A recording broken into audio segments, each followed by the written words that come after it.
નમસ્કાર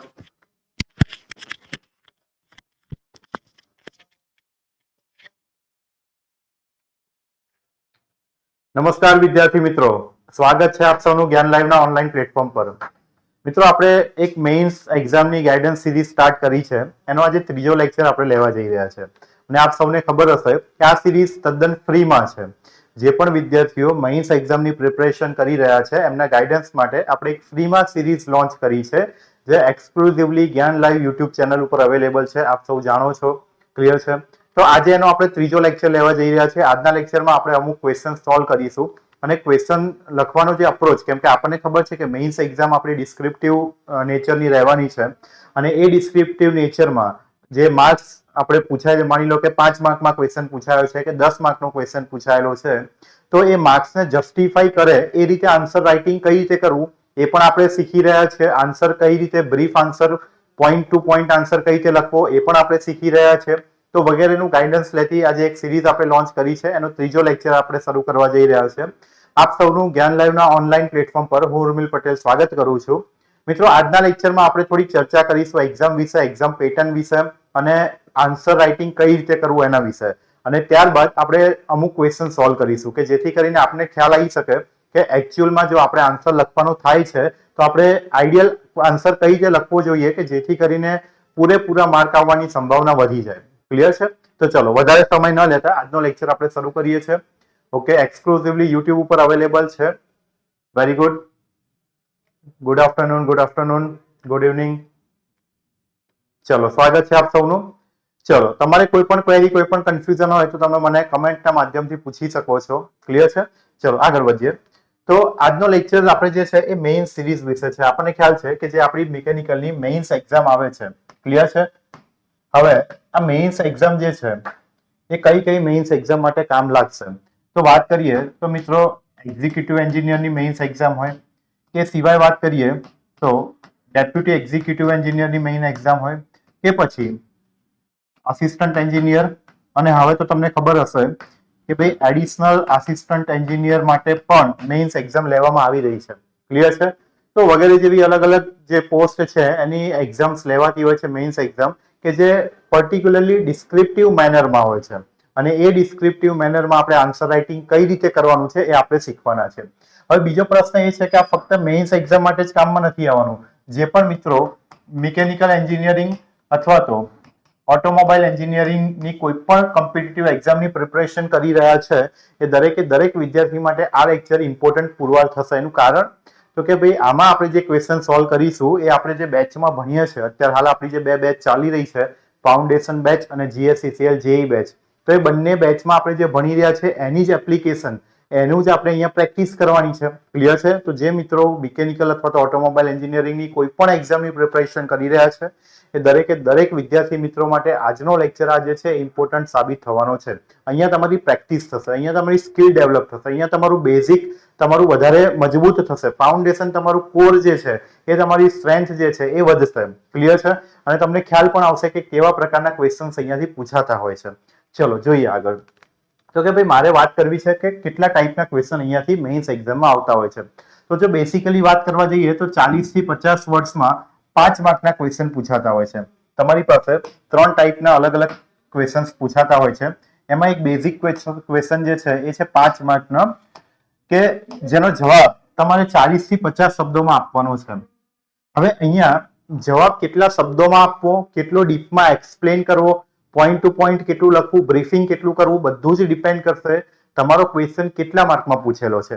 જેમ કે માની લો કે મારો કોઈ ક્વેશ્ચન 5 માર્કમાં પૂછેલો છે તો મારે 40 થી 50 શબ્દોમાં એનો જવાબ લખવાનો થાય છે। હવે એ જ રીતે જો ક્વેશ્ચન 10 માર્કમાં પૂછે છે તો એ 10 માર્કને જસ્ટિફાઈ કરવા માટે મારે 80 થી 90 શબ્દોની અંદર, એટલે કે 80 ટુ 90 વર્ડ્સમાં મારે ક્વેશ્ચનનો આન્સર લખવાનો થતો હોય છે। અને એ જ રીતે જો 15 માર્કમાં ક્વેશ્ચન પૂછવામાં આવે છે તો મારે 130 થી લઈને 140 વર્ડ્સમાં આન્સર લખવાનો થાય છે। ક્લિયર છે? એટલે ક્વેશ્ચન કેટલા માર્કમાં પૂછાયેલો છે એ પણ એક અગત્યનો ફેક્ટર છે। સૌપ્રથમ આપણે એ જોવું પડે કે ભાઈ આપણને જે ક્વેશ્ચન પૂછ્યો છે એ કેટલા માર્ક્સમાં પૂછ્યો છે અને કેટલા વર્ડ્સમાં એનો જવાબ જે છે એ મારે લખવાનો છે। ક્લિયર છે? કારણ કે જો મને એની લેન્થ નહીં ખબર હોય તો હું પ્રોપર જસ્ટિફાઈ નહીં કરી શકું। ક્લિયર છે? તો 5 માર્કમાં હશે તો 40 થી 50 શબ્દોમાં મારે જવાબ લખવાનો હશે. જો 10 માર્કમાં ક્વેશ્ચન હશે તો 80 થી 90 વર્ડ્સમાં મારે એનો જવાબ લખવાનો હશે. અને 15 માર્કનો જો ક્વેશ્ચન પૂછેલો હશે તો 130 થી લઈને 140 માર્ક્સ 140 વર્ડ્સમાં મારે આન્સર જે છે લખવાનો થશે. ક્લિયર છે? ઓકે. હવે અહીંયા કેવી ટાઈપના આપણે ક્વેશ્ચન લખવાના થાય તો યાદ કરો તમારા જૂના કોલેજના દિવસો કે તમે જ્યારે કોલેજમાં ભણતા હતા ત્યારે તમે એક્ઝામ આપતા હતા તો એમાં ડિસ્ક્રિપ્ટિવ મેનર પેન પેપરની જે એક્ઝામ આપતા હતા એ જ મેનરની એક્ઝામ અહીંયા આપવાની છે. પરંતુ અપ્રોચ અલગ રહેશે. અપ્રોચ કેમ અલગ રહેશે? કારણ કે આપણે જ્યારે કોલેજમાં હતા ત્યારે શું કરતા હતા? કોલેજમાં આપણો ધ્યેય એવો રહેતો હતો કે ભાઈ નંબર ઓફ સપ્લિમેન્ટરીઝ આપણે વધારે કરીએ. અહીંયા એવું નથી બેટા. અહીંયા નંબર ઓફ વર્ડ્સ ફિક્સ છે. અમુક લેન્થ કરતા તમે વધારે લેન્થમાં આન્સર લખશો તો તમારી પાસે બધું કન્સ્ટ્રેન્ટ આવી જશે. સમયનું કન્સ્ટ્રેન્ટ, સ્પેસનું કન્સ્ટ્રેન્ટ આવી જશે. ક્લિયર છે? તમારો પોઈન્ટ ટુ પોઈન્ટ આન્સર નહીં હોય તો બની શકે કે જ્યારે આન્સર ચેક થતા હશે ત્યારે ફેકલ્ટી જે આન્સર ચેક કરી રહી છે એ ફેકલ્ટી જે છે ઇન્ટરેસ્ટેડ નહીં હોય તો પ્રોપર આન્સર તમારો વાંચશે પણ નહીં. તો આપણે જે કોલેજ લાઈફમાં કરતા હતા કે ભાઈ નંબર ઓફ સપ્લિમેન્ટરી કે નંબર ઓફ પેજીસ વધારે ભરવાથી વધારે માર્ક્સ મળશે એવું અહીંયા નથી. અહીંયા તમારે પિન પોઈન્ટ આન્સર લખવો પડશે. ક્લિયર છે? બ્રીફિંગ તમારું બેસ્ટ હોવું જોઈએ અને તમારું આન્સર ફોર્મેશન છે એ બેસ્ટ હોવું જોઈએ. ત્યારે જ જઈને પેપર ચેકરને જે એક્ઝામિનર છે જે પેપર ચેકર છે કે જેને તમારો આન્સર ચેક કરવાનો છે એને તમારા આન્સરમાં ઇન્ટરેસ્ટ આવવો જોઈએ. જો એ ઇન્ટરેસ્ટ આવશે તો જ એ જવાબ આગળ ચેક કરશે. નહીં તો સ્કીપ કરીને આગળ વધશે અને એ સ્કીપ કરશે તો સાથે સાથે તમારે માર્ક્સ પણ સ્કીપ થવાના છે. ક્લિયર છે? તો બેસિકલી આપણે 3 પોઈન્ટ ઉપર ધ્યાન રાખવાનું થતું હોય છે. કયા 3 પોઈન્ટ? તો કે સૌથી પહેલા તો તમે એ ચેક કરી લો કે તમારો ક્વેશ્ચન કેટલા માર્ક્સમાં પૂછેલો છે. માની લો કે તમને ખ્યાલ આવ્યો કે ભાઈ આ પર્ટિક્યુલર ક્વેશ્ચન 5 માર્કમાં પૂછેલો છે તો તમારા મગજમાં એક ક્લેરિટી આવી જવી જોઈએ કે 5 માર્કને જસ્ટિફાઈ કરી શકે એટલી લેન્થમાં અને એટલા ડેટા સાથેનો મારે આન્સર લખવાનો થશે. 15 માર્કમાં ક્વેશ્ચન પૂછેલો હોય તો જો એ જ ક્વેશ્ચન 15 માર્કમાં પૂછે છે તો એમાં થોડો એક્સ્ટ્રા ડેટા નાખવો પડશે, થોડા એક્ઝામ્પલ્સ નાખવા પડશે, થોડી ફિગર્સ જો ક્યાંય ગ્રાફ આવતો હોય કોઈ ફિગર આવતી હોય તો એ પણ મારે કરવી પડશે. ક્લિયર છે? તો કેટલા માર્ક્સનો ક્વેશ્ચન છે એના ઉપરથી ડિસાઈડ થશે કે મારા આન્સરની લેન્થ કેટલી રહેશે. ક્લિયર છે? તો સૌથી પહેલું સ્ટેપ રહેશે કે ભાઈ માર્ક્સ કેટલા છે એના અકોર્ડિંગલી તમે આન્સરને એક્સપ્લેન કરો. ક્લિયર છે? સૌથી પહેલા તો તમારા મગજમાં એક વસ્તુ ફિટ થઈ જવી જોઈએ કે ભાઈ 5 માર્કનો ક્વેશ્ચન પૂછેલો છે તો આટલા પોઈન્ટ્સ મારે એમાં ઇન્ક્લુડ કરવાના છે. 10 માર્કનો છે તો આમાં એક્સ્ટ્રા પોઈન્ટ્સ મારે નાખવા પડશે અને 15 માર્કનો છે તો મારે એક્ઝામ્પલ પણ નાખવા પડશે. પ્રેક્ટિકલ લાઈફના અમુક જે રિયલ લાઈફ એક્ઝામ્પલ્સ છે એ પણ હું ઇન્ક્લુડ કરીશ તો વધારે ઇફેક્ટ આવશે. ક્લિયર છે? તો એ ડિપેન્ડ કરે છે કે ભાઈ કેટલા માર્કમાં ક્વેશ્ચન પૂછાયેલો છે. પિન પોઈન્ટ ઇન્ફોર્મેશન તમારે આપવાની છે. ક્યાંય પણ તમારા આન્સર રાઇટિંગની અંદર જો કોઈ પણ જરૂરિયાત વગરની ઇન્ફોર્મેશન દેખાય તો 100% પેપર ચેકર જે છે ત્યાંથી સ્કીપ કરશે અને એ ત્યાંથી સ્કીપ કરશે પછી ભલે તમારું માની લો કે તમારું ફોર્મેટ કંઈક આવું છે, આન્સર રાઇટિંગનું ફોર્મેટ તમારું કંઈક એવું આવું છે કે અહીંયા તમે કામની ઇન્ફોર્મેશન નાખેલી છે, અહીંયા વગર કામની ઇન્ફોર્મેશન રાખેલી છે અને અહીંયા થોડીક રિલેટિવ એટલે કે કામની ઇન્ફોર્મેશન નાખેલી છે. પરંતુ જો અહીંયાથી ચેક કર્યા પછી પેપર ચેકર જે છે એ આ પોર્શનમાં પહોંચે છે અને એને અહીંયા કોઈ ઇરરિલિવન્ટ ડિટેલ દેખાય છે તો અહીંયાથી સ્કીપ કરી દેશે. ઇરરિલિવન્ટ એને ડિટેલ દેખાશે એટલે ત્યાંથી સ્કીપ કરીને નેક્સ્ટ ક્વેશ્ચન તરફ આગળ વધશે. આ એક જનરલ માઇન્ડસેટ હોય છે કારણ કે એને એવું લાગશે કે ભાઈ અહીંયાથી નીચેની બધી જ ડિટેલ જે છે એ ઇરરિલિવન્ટ છે. ભલે અહીંયા તમારી રિલિવન્ટ ડિટેલ હોય તેમ છતાં આ પોર્શન તમારો ચેક થવાનો નથી. ક્લિયર છે? અહીંથી સ્કીપ કરીને આગળ નીકળી જશે અને તમારા સાથે માર્ક્સ પણ સ્કીપ થઈ જશે. તો એ પણ ઇમ્પોર્ટન્ટ છે કે તમે ક્વેશ્ચન જે સમજ્યા છો એનો આન્સર કઈ રીતે લખો છો, એ આન્સરનું તમે ફોર્મેશન કેવી રીતે કરો છો. ક્લિયર છે? તો તમારી જે પણ ઇન્ફોર્મેશન છે પિન પોઈન્ટ ઇન્ફોર્મેશન હોવી જોઈએ. બને ત્યાં સુધી કોઈ પણ ઇરરિલિવન્ટ ડિટેલ તમે અંદર ઇન્ક્લુડ ન કરો એવો પ્રયત્ન કરો. ક્લિયર છે? કેમ કે જેવી ઇરરિલિવન્ટ ડિટેલ દેખાય ત્યાંથી તમારું પેપર જે છે તમારું ક્વેશ્ચન જે છે એ ચેક નહીં થાય ત્યાંથી સ્કીપ થઈ જશે અને આપણને અલ્ટિમેટલી આપણને લોસ ઓફ માર્ક્સ મળશે. ક્લિયર છે? તો પિન પોઈન્ટ ઇન્ફોર્મેશન ઉપર આપણે ભાર વધારે આપીશું. એ સિવાય વાત કરીએ કે ભાઈ ફોર્મેશન ઓફ આન્સરનું ફોર્મેશન કેવી રીતે કરવું. તો જ્યારે પણ કોઈ ક્વેશ્ચન પૂછાય છે તો તમારા આન્સરનું ફોર્મેશન કંઈક આ રીતનું હોવું જોઈએ કે ભાઈ માની લો કે પહેલું સ્ટેપ છે તો ક્વેશ્ચનને ડિફાઇન કરો. ક્વેશ્ચનને ડિફાઇન કરો. ક્લિયર છે? ક્વેશ્ચનના જે ઇમ્પોર્ટન્ટ પોઈન્ટ્સ છે એ હાઇલાઇટ કરો. દરેક ઇમ્પોર્ટન્ટ પોઈન્ટને એક્સપ્લેન કરો અને એક્સપ્લેન કર્યા પછી તમે એના એક્ઝામ્પલ આપો. ક્લિયર છે? આ એક આઈડિયલ ફોર્મેટ છે. માની લો કે આપણે આગળ જતા જોઈશું કે કોઈ એક ક્વેશ્ચન પૂછાય છે, થિયોરિટિકલ ક્વેશ્ચન છે, કોઈ એક ક્વેશ્ચન તમને પૂછ્યો છે કે ભાઈ XYZ ટર્મ જે છે તેને એને એક્સપ્લેન કરો, તો તમે એને કઈ રીતે સારી રીતે એક્સપ્લેન કરી શકો? તો મારે એ ટર્મને જો વ્યવસ્થિત રીતે એક્સપ્લેન કરવી હોય તો એના માટે શું કરવું પડે? તો કે સૌથી પહેલા તો હું એને ડિફાઇન કરીશ કે ભાઈ જે તે XYZ વસ્તુ છે તો એને હું આ રીતે ડિફાઇન કરી શકું છું. ક્લિયર છે? ત્યારબાદ એના ઇમ્પોર્ટન્ટ પોઈન્ટ્સ જે છે હું હાઇલાઇટ કરીશ કે ભાઈ આટલી આટલી વસ્તુઓ ઉપર મારે ધ્યાન રાખવું જોઈએ. ક્લિયર છે? માની લો કે સ્ટ્રેસ સ્ટ્રેન કર્વ છે, તો સ્ટ્રેસ સ્ટ્રેન કર્વ છે તો એના ઇમ્પોર્ટન્ટ પોઈન્ટ્સ કયા કયા છે? જેમ કે માની લો કે પ્રપોઝનલ લિમિટ છે, ઇલાસ્ટિક લિમિટ છે, અપર યીલ્ડ પોઈન્ટ છે, લોઅર યીલ્ડ પોઈન્ટ છે, યુટીએસ છે, ફ્રેક્ચર પોઈન્ટ છે. તો દરેકે દરેક પોઈન્ટને હું હાઇલાઇટ કરીશ, પછી દરેકે દરેક પોઈન્ટને હું એક્સપ્લેન કરીશ, અને એક્સપ્લેન કર્યા પછી જો મારી પાસે પર્ટિક્યુલર એક્ઝામ્પલ હોય તો હું એને એક્ઝામ્પલ આપીશ. ક્લિયર છે? તો આ પર્ટિક્યુલર એક મેનર થશે એક બેસ્ટ આન્સરની. ક્લિયર છે? કે મારે કોઈ ડિસ્ક્રિપ્ટિવ આન્સર લખવાનો છે તો મારે આ ફોર્મેટમાં લખવો જોઈએ. તો ચેક કરવા વાળો પણ ઇન્ટરેસ્ટેડ થશે, કેમ કે જે પણ પેપર ચેક કરતા હશે એમને ઇન્ટરેસ્ટ જાગશે તો તમારો ક્વેશ્ચન વાંચશે, અને તમારા આન્સરમાં જો પેપર ચેકર ઇન્ટરેસ્ટેડ થાય છે તો ડેફિનેટલી તમને માર્ક્સ મળવાના છે. ક્લિયર છે? તો આપણો ગોલ શું છે કે ઓછી મહેનતમાં વધારે માર્ક્સ કવર કરવા. ક્લિયર છે? તો આન્સર રાઇટિંગનું જે ફોર્મેશન છે એ પણ એક ઇમ્પોર્ટન્ટ રોલ પ્લે કરે છે. ક્લિયર છે? તો આપણે 3 મુદ્દા ધ્યાનમાં રાખીશું. કયા કયા 3 મુદ્દા? તો સૌથી પહેલા આપણે ચેક કરીશું કે ભાઈ કેટલા માર્ક્સમાં ક્વેશ્ચન પૂછાયેલો છે. માની લો કે 5 માર્કમાં પૂછાયેલો છે તો મારે 40 થી 50 વર્ડમાં એનો આન્સર લખવાનો છે, તો કેટલી કેટલી ઇન્ફોર્મેશન મારે ઇન્ક્લુડ કરવાની થાય છે એ હું મારા મગજમાં ફિક્સ કરી લઈશ. ત્યારબાદ હું આન્સરનું ફોર્મેશન ડિફાઇન કરી લઈશ કે ભાઈ મારે પહેલા ડેફિનેશન લખવાની છે, પછી એના ઇમ્પોર્ટન્ટ પોઈન્ટ્સ વિશે મારે સમજાવવાનું છે, અને પછી એના એક્ઝામ્પલ્સ આપવાના છે. તો આ રીતે એક ફોર્મેશન બનાવીને આપણે આગળ વધીશું. ક્લિયર છે?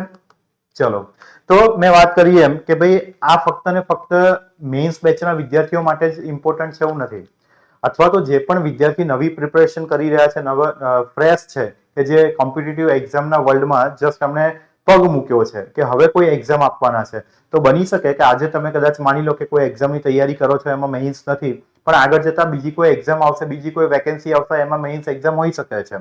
તો આ બધાની પ્રિપેરેશન આપણે અત્યારથી જ કરવી પડશે. અને અત્યારે આજે આપણે જે ક્વેશ્ચન સોલ્વ કરીશું એ તમે જોશો ને તો તમને ખ્યાલ પણ આવશે કે ભાઈ આ જે ક્વેશ્ચન્સ છે એવું નથી કે ફક્ત મેઇન્સ બેચના વિદ્યાર્થીઓ માટે જ કામ લાગે.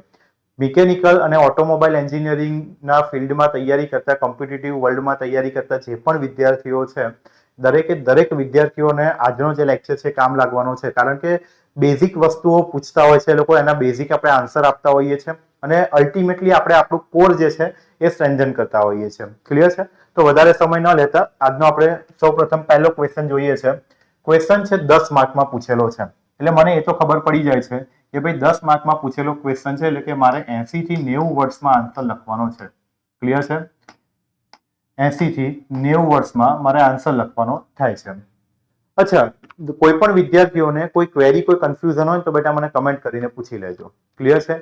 ક્યાંય પણ કોઈ પણ સ્ટેજ ઉપર તમને કોઈ પણ ક્વેરી કે કોઈ પણ કન્ફ્યુઝન લાગે છે તો મને કમેન્ટ કરીને પૂછી લેજો. ક્લિયર છે? જોઈએ. તો હવે મને એ ખ્યાલ આવી ગયો છે કે ભાઈ 10 માર્કનો ક્વેશ્ચન છે, એટલે કે મારે 80 થી 90 વર્ડ્સમાં એનો જવાબ આપવાનો છે. તો હવે હું સૌપ્રથમ ક્વેશ્ચન વાંચીશ. ક્વેશ્ચન શું કહે છે?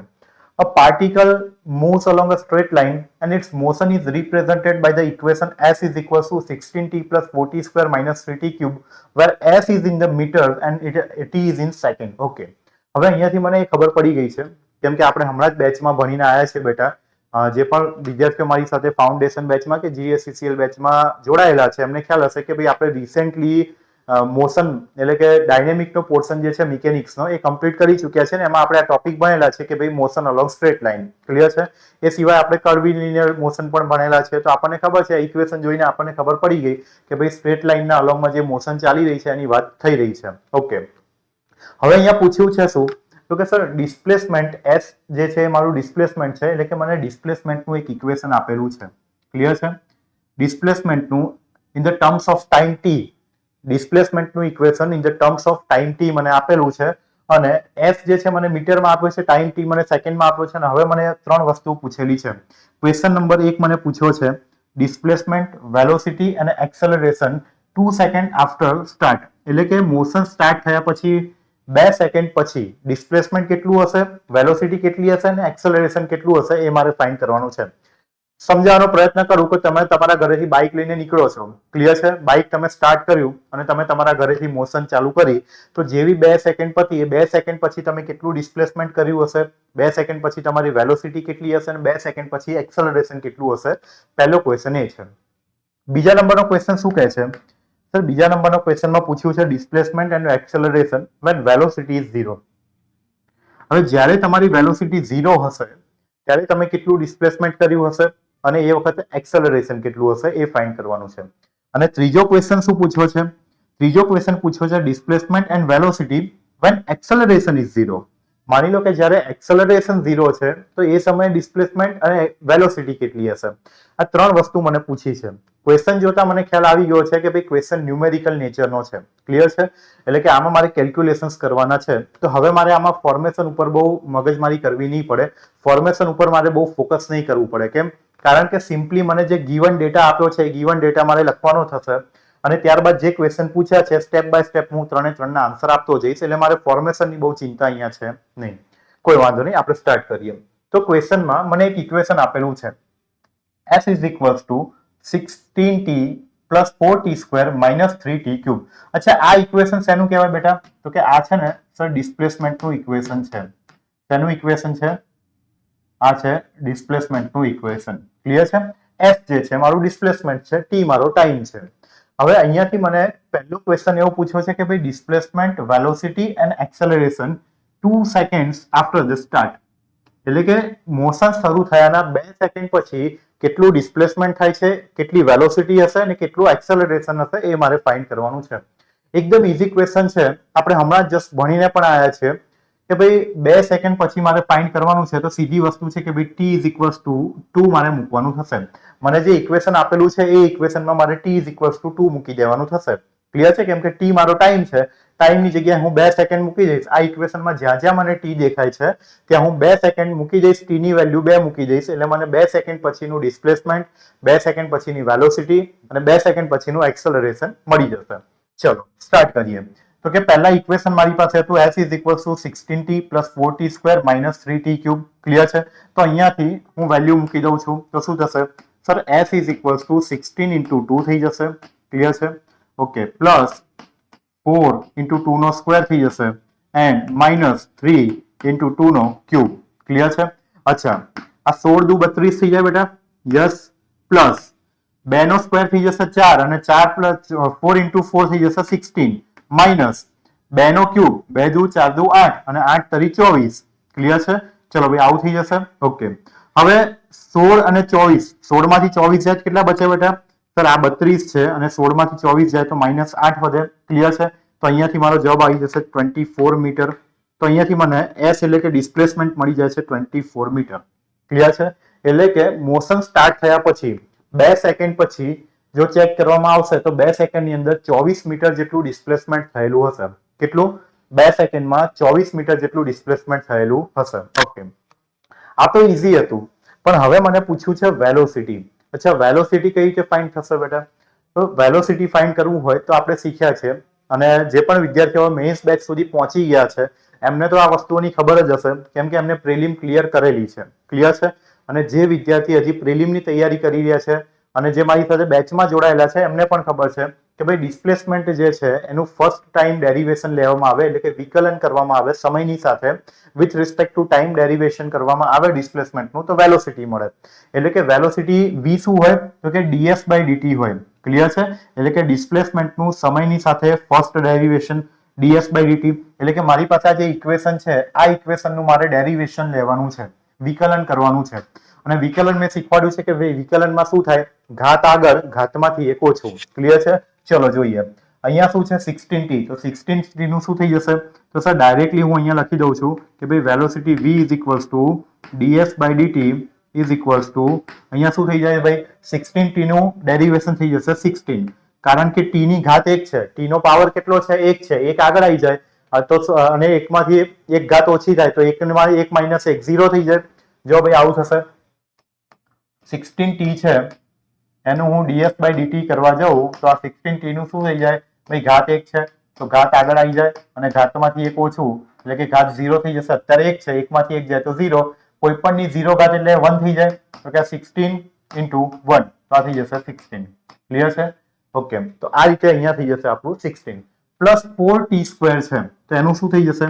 સર 4 તો એમના એમ રહેશે, t² નો 2 જે છે આગળ આવી જશે અને ઘાતમાંથી એક ઓછું થઈ જશે એટલે કે t ની 1 ઘાત થઈ જશે, minus as it is 3 cube જે છે આગળ આવી જશે અને ઘાતમાંથી એક ઓછું તો ક્યુબની જગ્યાએ થઈ જશે સ્ક્વેર. ક્લિયર છે? તો અહીંયાથી આપણને ઇક્વેશન શું મળશે? સર અહીંયાથી ઇક્વેશન મળે છે 16 પ્લસ 4 દુ 8t માઇનસ 3 તરી 9t². ક્લિયર છે? 16 plus 8t minus 9t². Okay, આ મને મળી ગઈ વેલોસિટી v. આ શું મળ્યું ભાઈ? વેલોસિટી v મળી અહીંયાથી મને. ઓકે, હવે સમજો, વેલોસિટી મળી ગઈ છે તો મારે વેલોસિટીની વેલ્યુ ફાઇન્ડ કરવાની છે આફ્ટર 2 સેકન્ડ. તો જ્યાં જ્યાં મને t દેખાય છે ત્યાં મારે 2 મૂકવું પડશે. તો અહીંયા દરેક t ની જગ્યાએ હું 2 મૂકી દઉં તો શું થઈ જશે ભાઈ? 16 પ્લસ 8 ઇન્ટુ 2 માઇનસ 9 2 નો સ્ક્વેર. ક્લિયર છે? શું થઈ જશે ભાઈ અહીંયાથી? 16 પ્લસ 8 ઇન્ટુ 2 16 માઇનસ 2 નો સ્ક્વેર 4 અને 9 ઇન્ટુ 4 36. તો કેટલા થઈ ગયા ભાઈ? 16 પ્લસ 16 માઇનસ 36. તો કેટલો જવાબ આવશે ભાઈ? 16 ને 16 32, 32 માંથી 36 જાય માઇનસ 4 મીટર પર સેકન્ડ. વેલોસિટી છે એટલે જવાબ આવશે મીટર પર સેકન્ડમાં. ક્લિયર છે? ઓકે, ચલો એક્સેલરેશન જોવા જઈએ તો કે એક્સેલરેશન શું હોય? સર વેલોસિટીનું સમયની સાથે ડેરિવેશન લેવામાં આવે તો એ મને મળે એક્સેલરેશન. વેલોસિટી છે આ, એનું જો સમયની સાથે એટલે કે with respect to time derivation લઈ લઈશ તો મને મળશે એક્સેલરેશન. તો હું આને હવે ડિરાઈવ કરવા જઈ રહ્યો છું. ક્લિયર છે? ઓકે, આ શું છે? v is equal two 16 plus 8t minus 9t² હું અહીંયા લખી દઉં છું કે ભાઈ હવે મારે એક્સેલરેશન ફાઇન્ડ કરવું છે. Acceleration a is equal to dv by dt. Okay, કેટલું થશે? સર કોઈ પણ આપણે હમણાં શીખીને આવ્યા છે, મેં જે પણ વિદ્યાર્થીઓ નવા હોય એમને હું જણાવવા માંગુ છું કે જો કોઈ પણ વિદ્યાર્થીને ડેરિવેશન કે ઇન્ટિગ્રેશન ન આવડતું હોય તો યુટ્યુબ ઉપર આપણા 2 લેક્ચર છે. બેઝિક્સ ઓફ એન્જિનિયરિંગ કરીને 2 લેક્ચર આપણે યુટ્યુબ ઉપર જ્ઞાન લાઈવ એન્જિનિયરિંગ નામની યુટ્યુબ ચેનલ ઉપર લીધેલા છે. એમાં આખા એન્જિનિયરિંગનું બેઝિક શીખવાડેલું છે. ક્લિયર છે? જે પણ વિદ્યાર્થીને ડેરિવેશન કે ઇન્ટિગ્રેશન ન આવડતું હોય ત્યાં જઈને એકવાર જોઈ લેજો, ખ્યાલ આવી જશે. ક્લિયર છે? હવે 16 ની જોડે t છે નહીં અને કોઈ પણ આપણે ડેરિવેશન કરીએ છીએ વિથ રિસ્પેક્ટ ટુ t, અહીંયા t છે નહીં એટલા માટે આ થઈ ગયો કોન્સ્ટન્ટ અને કોન્સ્ટન્ટનું ડેરિવેશન થઈ જાય 0. તો 16 નું થઈ જશે 0 પ્લસ 8t. અચ્છા, 8 માં t ની ઉપર પાવર 1 છે, એક આગળ આવી જાય ઘાત તો t રેસ ટુ 0 એટલે કે 1 તો અહીંયાથી વધશે 8. ક્લિયર છે? Minus 9 as it is t નો સ્ક્વેર છે તો સ્ક્વેર આગળ આવી જશે અને t ની થઈ જશે 1 ઘાત. ક્લિયર છે? તો આ થઈ ગયું મારું એક્સેલરેશન નું ફોર્મ. કેટલું થાય છે? સર 8 માઇનસ 18t થાય છે ભાઈ. જો 8 માઇનસ 18t અને 2 સેકન્ડ પછી જો મારે એક્સેલરેશન ફાઇન્ડ કરવું હોય તો t ની જગ્યાએ મારે 2 મૂકવા પડે. તો t ની જગ્યાએ હું 2 મૂકી દઉં તો મને અહીંયાથી શું મળશે? સર t ની જગ્યાએ 2 મૂકવામાં આવે તો 18 ઇન્ટુ 2. ક્લિયર છે? શું થઈ જશે? 8 માઇનસ 18 દુ 36. 8 માઇનસ 36 કેટલા વધશે બેટા? 28 માઇનસ 28 મીટર પર સેકન્ડ સ્ક્વેર. ક્લિયર છે? કેવું મળે છે? મીટર પર સેકન્ડ સ્ક્વેર. કેમ મીટર પર સેકન્ડ સ્ક્વેર? કારણ કે સર એક્સેલરેશન જે છે એનો યુનિટ છે મીટર પર સેકન્ડ સ્ક્વેર. ક્લિયર છે? તો અહીંયાથી મને મળશે માઇનસ 28 મીટર પર સેકન્ડ સ્ક્વેર. ક્લિયર છે? તો આ તો આપણો જસ્ટ પહેલો પાર્ટ પત્યો છે. આ શું પત્યું? પહેલો પાર્ટ પત્યો. ચલો હવે શું કહે છે? બીજો ક્વેશ્ચન આપણને પૂછ્યો છે displacement and acceleration when velocity is 0. હવે આ ખાસ સમજવાનું છે બેટા. જો અહીંયાથી તમને કીધું છે કે જ્યારે વેલોસિટી 0 હોય ત્યારે ડિસ્પ્લેસમેન્ટ અને એક્સેલરેશન તમારે ફાઇન્ડ કરવાનું છે. પરંતુ મારો પ્રશ્ન એ છે કે વેલોસિટી 0 ક્યારે હશે?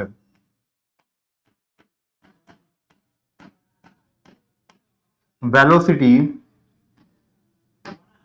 0 ક્યારે થશે? ક્લિયર છે? એટલે કે અલ્ટિમેટલી મારે ટાઈમ શોધવો પડશે. ટાઈમ શોધવો પડશે. પ્રશ્નમાં ખ્યાલ આવે છે બેટા? અહીંયા તમને એવું કહી દીધું છે કે વેલોસિટી 0 વેન વેલોસિટી, જ્યારે વેલોસિટી 0 હોય ત્યારે મારે ડિસ્પ્લેસમેન્ટ અને એક્સેલરેશન ફાઇન્ડ કરવાનું છે. તો મારો પ્રશ્ન એ છે કે ભાઈ વેલોસિટી 0 ક્યારે હશે? કયા સમય ઉપર? આગળના ક્વેશ્ચનમાં તો તમને t બરાબર 2 સેકન્ડ આપી દીધું હતું. તમને અહીંયા સીધું ક્વેશ્ચનમાં કહી દીધું હતું કે ભાઈ ટી તમારે 2 સેકન્ડ લેવાનો છે, પરંતુ અહીંયા તમને ડાયરેક્ટલી ટી નથી કીધો, તમને અહીંયા એવું કીધું છે કે વેન વેલોસિટી ઇઝ 0, વેલોસિટી 0 હશે ત્યારે તમારે ડિસ્પ્લેસમેન્ટ અને એક્સેલરેશન ફાઇન્ડ કરવાનું છે. તો હવે વેલોસિટી 0 ક્યારે હશે એ ફાઇન્ડ કરવા માટે મારે ટી ફાઇન્ડ કરવો પડે. ક્લિયર છે? સીધી વસ્તુ છે કે મારે ટાઈમ શોધવો પડશે કે ભાઈ કયા ટાઈમ પર વેલોસિટી 0 હશે. તો અલ્ટિમેટલી સૌપ્રથમ મારે એક ટાઈમ શોધવો પડશે કે જે ટાઈમ ઉપર વેલોસિટી 0 હશે. તો મારું ફર્સ્ટ ટાસ્ક શું થઈ જશે? I need to find the time when velocity is 0. What? I need to find the time when velocity is 0. કે મારે એ ટાઈમ શોધવો પડશે કે જ્યારે વેલોસિટી 0 હશે. તો જોઈએ આપણે. ચલો. તો વેલોસિટી 0 હોવાનો મતલબ છે કે ભાઈ v = મારે 0 મૂકવાનું છે. ઇક્વેશન તો આપણે હમણાં ફાઇન્ડ કર્યું છે. ક્લિયર છે? વેલોસિટી નું ઇક્વેશન તો આપણે હમણાં ફાઇન્ડ કરી લીધું. શું છે? 16 + 8t - 9t². વેલોસિટી ની જગ્યાએ હું લખી દઉં 16 + 8t - 9t² = 0. થઈ જશે ભાઈ. આવું જો 16 + 8t - 9t² આ વેલોસિટી નું ઇક્વેશન છે. ક્લિયર છે? હવે મને એવું કીધું છે કે વેલોસિટી તો મારે 0 લેવાની છે, અને વેલોસિટી 0 લેવાની છે ધેટ મીન્સ કે આ જે વેલોસિટી છે એનું ઇક્વેશન મારે 0 કરવાનું છે. વેલોસિટી નું જે ઇક્વેશન છે એને હું ઇક્વેટ ટુ 0 કરી દઈશ. ક્લિયર છે? તો અહીંયાથી મને એક ટી મળશે. કઈ રીતે મળશે ટી જોઈએ. તો કે ભાઈ તમને યાદ હોય તો કે ભાઈ આપણે નાના હતા ત્યારે શીખ્યા હતા કે કોઈ પણ ક્વોડ્રેટિક ઇક્વેશન હોય, આ આખું ઇક્વેશન કેવું છે બેટા જો, આ છે ને આને ક્વોડ્રેટિક ઇક્વેશન કહેવામાં આવે. આ આખું જે છે ને એને ક્વોડ્રેટિક ઇક્વેશન કહેવામાં આવે. આ છે મારું quadratic equation of power 2. Clear છે? દ્વિઘાત સમીકરણ છે, અને દ્વિઘાત સમીકરણના બે ઉકેલ મારે ફાઇન્ડ કરવા હોય, બે રિઝલ્ટ મારે ફાઇન્ડ કરવા હોય, આલ્ફા અને બીટા. તો આલ્ફા અને બીટા માટેનું એક ઇક્વેશન હતું કે ભાઈ આલ્ફા બીટા મારે ફાઇન્ડ કરવા હોય તો -b ± √δ / 2a. ક્લિયર છે? -b ± √δ/2a આવું એક ઇક્વેશન હતું. અને આ √δ શું હોય? તો ડેલ્ટા જે છે ને ડેલ્ટા હોય b² - 4ac. ક્લિયર છે? આ જે ડેલ્ટા છે એ હોય b² - 4ac. અચ્છા, બી કોણ, એ કોણ અને સી કોણ? તો ભાઈ આ જે છે આ ઇક્વેશન જે છે આખું ક્વોડ્રેટિક ઇક્વેશન, એમાંથી આ જે છે ને આ બની જશે a, આ જે છે એ બની જશે b, અને આ જે છે એ થઈ જશે મારો c. ક્લિયર છે? ક્વોડ્રેટિક ઇક્વેશન કઈ રીતે ફાઇન્ડ કરવું એ આપણે બહુ સારી રીતે શીખીને આવ્યા છે. અને જે પણ વિદ્યાર્થી મેઇન્સ એક્ઝામ આપી રહ્યા છે એમને તો ખબર જ છે કે ભાઈ બે આપણને બીજ મળે. કોઈ પણ દ્વિઘાત સમીકરણ હોય તો એના બે બીજ ફાઇન્ડ કરવા હોય, કોઈ પણ ક્વોડ્રેટિક ઇક્વેશન ઓફ પાવર 2 હોય એના બે રિઝલ્ટ આપણે ફાઇન્ડ કરવા હોય કે બે રૂટ ફાઇન્ડ કરવા હોય તો alpha beta is equals to -b ± √δ/2a કરવું પડે. ક્લિયર છે? અને આ પ્રોસેસમાંથી તમે જ્યારે પાસ થાવ ત્યારે તમને કંઈક આ રીતનું ઇક્વેશન મળશે કે ભાઈ ટી જે છે એ ટી ની વેલ્યુ તમને મળી જશે 1.872 સેકન્ડ. ક્લિયર છે? ટી ની વેલ્યુ તમને મળી જશે 1.872 સેકન્ડ. ક્લિયર છે? ધેટ મીન્સ કે t બરાબર 1.82 સેકન્ડ પર વેલોસિટી જે છે એ 0 હશે. આ શું કહેવા માંગે છે? t બરાબર 1.872 સેકન્ડ પર વેલોસિટી 0 હશે, અને વેલોસિટી જો આ સમય પર 0 હોય તો આ જ સમય ઉપર મારે ડિસ્પ્લેસમેન્ટ અને એક્સેલરેશન ફાઇન્ડ કરવાનું છે. મતલબ કે આગળના પોર્શનમાં હું જે કરીને આવ્યો છું એ જ પ્રોસેસ મારે રિપીટ કરવાની છે. તો હવે મારે t બરાબર મેં જ્યાં 2 સેકન્ડ લીધું હતું એની જગ્યાએ t બરાબર મારે 1.872 લેવાનું છે. તો જોઈ લો t બરાબર હું અહીંયા ડિસ્પ્લેસમેન્ટનું જે ઇક્વેશન છે એમાં t ની જગ્યાએ હું 1.872 મૂકી દઉં તો શું થઈ જાય? તો કે sir s is equals to 16t છે તો 16 ઇન્ટુ 1.872 પ્લસ 4t² છે તો પ્લસ 4 1.872 નો સ્ક્વેર -3t³ છે તો -3 1.872 નો ક્યુબ. આનું જો સાદું રૂપ આપવામાં આવે તો s ઇઝ ઇક્વલ્સ ટુ મને મળી જાય છે, s ઇઝ ઇક્વલ્સ ટુ અહીંયાથી મને મળશે 24.276 મીટર. ક્લિયર છે? એટલે કે મેં જ્યાંથી મોશન સ્ટાર્ટ કરી છે ત્યાંથી 24.276 મીટર આગળ હું પહોંચીશ ત્યારે મારી વેલોસિટી 0 થઈ ગઈ હશે. 24.276 મીટર ડિસ્ટન્સ કવર કર્યા પછી મારી વેલોસિટી ત્યાં 0 થઈ ગઈ હશે. ક્લિયર છે? અને ત્યારે કેટલો સેકન્ડ ગુજર્યા હશે? 1.872 સેકન્ડ જેટલો સમય ગુજરી ચૂક્યો હશે. હવે આ ડિસ્પ્લેસમેન્ટ મળ્યું, મારે એક્સેલરેશન પણ તો ફાઇન્ડ કરવાનું છે. ક્લિયર છે? તો એક્સેલરેશન કઈ રીતે ફાઇન્ડ થશે? તો એક્સેલરેશન ફાઇન્ડ કરવા માટે એક્સેલરેશનનું ઇક્વેશન શું છે બેટા? આપણે આગળ જ ફાઇન્ડ કર્યું છે. જો એક્સેલરેશનનું ઇક્વેશન છે એક્સેલરેશન a = 8 - 18t. તો એ જ ઇક્વેશનનો આપણે યુઝ કરીશું 8 - 18t. ક્લિયર છે? હવે આ ઇક્વેશનમાં હું t ની જગ્યાએ 1.872 મૂકી દઈશ તો 8 - 18 * 1.872. આને હું સોલ્વ કરીશ તો મારો જવાબ આવી જશે a = -25.696 મીટર/સેકન્ડ². એટલે કે મારું એક્સેલરેશન -25.696 મીટર/સેકન્ડ² હશે. હવે બીજો એક મારો પ્રશ્ન બેટા બહુ જ અગત્યનો એ છે કે તમે આગળના ક્વેશ્ચનમાં જોયું ને, આપણે વેલોસિટી ફાઇન્ડ કરી અને આપણે એક્સેલરેશન ફાઇન્ડ કર્યું, આપણને નેગેટિવ વેલ્યુ મળે છે. આ નેગેટિવ વેલ્યુ ઇન્ડિકેટ શું કરે છે? સર, આ નેગેટિવ વેલ્યુ ઇન્ડિકેટ કરે છે કે સમયની સાથે આપણી વેલોસિટી ઘટતી જાય છે. સમયની સાથે વેલોસિટીમાં ઘટાડો થઈ રહ્યો છે, એટલે કે એક્સેલરેશન નેગેટિવ મળે છે. અને એક્સેલરેશન નેગેટિવ મળે છે અને આપણે ડિસેલરેશન પણ કહી શકીએ. યાદ કરો, આપણો લેક્ચર હું ભણાવતો હતો ત્યારે મેં તમને કીધું હતું કે ભાઈ એક્સેલરેશન અને ડિસેલરેશન બંને વસ્તુ અલગ છે, પણ રૂટીન લાઈફમાં આપણે બંનેને એક્સેલરેશન જ કહીએ છીએ. પરંતુ ઘણી વખતે તમને ડિસેલરેશન શબ્દ પણ આપ્યો હશે કે જો સમયની સાથે વેલોસિટીમાં ઘટાડો થાય તો એક્સેલરેશન નેગેટિવ મળે, અને નેગેટિવ એક્સેલરેશન જે છે એને આપણે ડિસેલરેશન પણ કહીએ છીએ. ક્લિયર છે? તો આ રીતે આપણને એક્સેલરેશન મળે છે -25.696 મીટર/સેકન્ડ². ઓકે, હવે ત્રીજો ક્વેશ્ચન શું છે? Displacement and velocity when acceleration is 0. અહીંયા તમને એવું કીધું છે કે ભાઈ જ્યારે એક્સેલરેશન 0 હોય તો આ ક્વેશ્ચન શું કહેવા માંગે છે કે ભાઈ જ્યારે એક્સેલરેશન જે છે તમારું એ 0 હોય ત્યારે તમારે વેલોસિટી એન્ડ ડિસ્પ્લેસમેન્ટ ફાઇન્ડ કરવાનું છે. ક્લિયર છે? હવે પ્રશ્ન એ થાય કે આ ક્યારે 0 હશે? ક્લિયર છે? ક્યારે એક્સેલરેશન 0 હશે?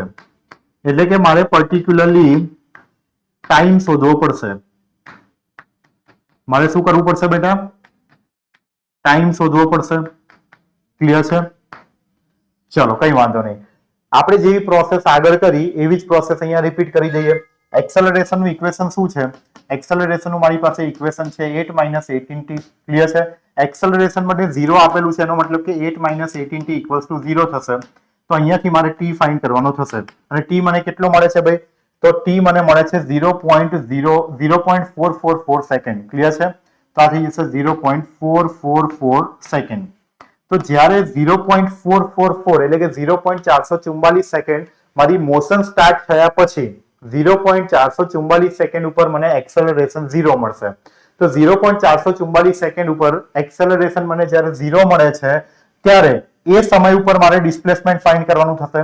તો ડિસ્પ્લેસમેન્ટના ઇક્વેશનમાં જ્યાં જ્યાં મને t દેખાય છે ત્યાં t ની જગ્યાએ મારે વેલ્યુ મૂકવાની થશે 0.444. તો અહીંયાથી થઈ જશે 16 * 0.444 પ્લસ 4 0.444 નો સ્ક્વેર માઇનસ 3 0.444 નો ક્યુબ. ક્લિયર છે? હવે આ જો હું આને કેલ્ક્યુલેટરમાં કેલ્ક્યુલેટ કરવા જાઉં તો મને અહીંયાથી સીધું મને ડિસ્પ્લેસમેન્ટ મળી જશે 7.63 મીટર. તો જ્યાંથી હું મોશન સ્ટાર્ટ કરું છું ત્યાંથી 7.63 મીટર આગળ પહોંચ્યા પછી તરત જ મારું એક્સેલરેશન 0 હશે. 7.63 મીટર હું જેવો આગળ પહોંચીશ મારું એક્સેલરેશન એ પોઈન્ટ ઉપર 0 હશે અને ત્યારે મેં 0.444 સેકન્ડ જેટલો સમય ગુજારી દીધો હશે. ક્લિયર છે? એ જ રીતે વેલોસિટી ફાઇન્ડ કરીએ તો કે વેલોસિટી મારે ફાઇન્ડ કરવાની છે t = 0.444 સેકન્ડ પર. તો વેલોસિટીના ઇક્વેશનમાં જ્યાં જ્યાં t આવે ત્યાં મારે 0.444 મૂકવું પડે. તો 16 + 8 0.444 - 9 0.444 નો સ્ક્વેર. ક્લિયર છે? અગેન હું કેલ્સીમાં કેલ્ક્યુલેટ કરીશ તો મને વેલોસિટી મળશે 17.78 મીટર/સેકન્ડ. તો આટલી આખી પ્રોસેસ પતાયા પછી હું 10 માર્કનો હકદાર થઉં છું. ક્લિયર છે? મને 10 માર્ક્સ ક્યારે મળે છે? સ્ટેપ બાય સ્ટેપ આખી પ્રોસેસ પતાવું છું ત્યારે જઈને. આ ક્વેશ્ચન હતો, અહીંયાથી મારો આન્સર રાઇટિંગ ચાલુ થાય છે. આ રીતે મારે સ્ટેપ બાય સ્ટેપ આન્સર લખવો પડે. ક્લિયર છે? આ રીતે મારે બધી જ વસ્તુ બતાવવી પડે કે ભાઈ એક્સેલરેશનનું હું ડેરિવેશન લઈશ, વેલોસિટીનું ડેરિવેશન લઈશ સમયની સાથે તો મને એક્સેલરેશન મળે છે. એના ઇક્વેશનમાં t = 2 મૂકું તો મને આટલી વેલ્યુ મળે છે. એ રીતે હું ડિરાઈવ કરતો જાઉં અને ફાઇનલી જ્યારે આ છેલ્લા જવાબ ઉપર હું પહોંચું છું ત્યારે જઈને હું 10 માર્કનો હકદાર થઉં છું. ક્લિયર છે? તો આ રીતે એક સ્ટેપ બાય સ્ટેપ પ્રોસેસ હોય છે અને એ પ્રોસેસને આપણે ફોલો કરીએ તો જ આપણને જે માર્ક્સ પૂછેલા છે એ માર્ક્સના પૂરેપૂરા આધીન આપણે થઈ શકીએ છીએ. ક્લિયર છે? તો આ જ આપણે શીખવાનું છે. આવડે છે બધાને, પણ મહત્વનું છે તમે એને પ્રેઝન્ટ કઈ રીતે કરો છો. કેમ કે આપણને ખબર છે કે ભાઈ જો દિખતા હે વહી બિકતા હે. અત્યારે જમાનો એવો છે કે જે સારું પ્રેઝન્ટ કરતું હશે, જે સારું દેખાતું હશે એ જલ્દી વેચાશે. ક્લિયર છે? તો એ જ વસ્તુ અહીંયા પણ છે કે જેનું આન્સર રાઇટિંગ સારું હશે, જેનું આન્સર રાઇટિંગ પ્રોપર ફોર્મમાં હશે, જેના અક્ષર સારા હશે એને વધારે માર્ક્સ મળશે. ક્લિયર છે? તો એ જ વસ્તુ આપણે ઇમ્પ્રુવ કરવાની છે. ચલો, આ ક્વેશ્ચનમાં કોઈને કોઈ ડાઉટ હોય તો પૂછી શકે છે. ચલો, હું કમેન્ટ એકવાર જોઈ લઉં છું. આ ક્વેશ્ચનમાં કોઈ પણ સ્ટુડન્ટને કોઈ પણ ડાઉટ હોય તો મને પૂછી શકે છે.